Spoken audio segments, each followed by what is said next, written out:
maijā iznāca mana grāmata Joga un pārdošana, kas ir mans personīgās pieredzes un iedvesmas stāsts par to, kā veidot harmonisku ikdienu.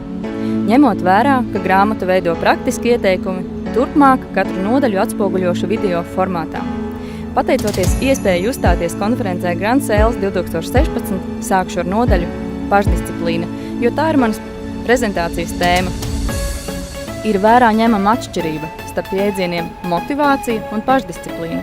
Skaidrojot, motivācija mums liek vairāk sapņot un tiekties, taču motivācija un disciplīna arī paveikt. Piemēri var būt dažādi, taču šoreiz esmu izvēlējusies sportu. Man kā jogas pasniedzēja ir svarīgi sevi turēt formā. Ikdienas darbs, rūpes par bērniem, kā jau lielākajai daļai ieliek zināmā rāmī un atrast laiku savām aktivitātēm nereti ir izaicinājums.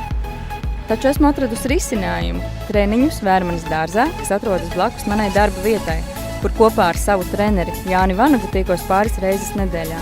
Šie treniņi mani stiprina, dod dzīves prieku un disciplinē, lai arī nereti tas pavisam nav viegli. Kā to saist ar pārdošanu? Piemēram, šodien man ir tikšanās ar klientu, un jau tagad jūtos lieliski un par sevi pārliecināta un droša. Meklējiet iespējas un dariet, nebarojiet sevi ar ilūzijām, ka dzīvosiet nākotnē.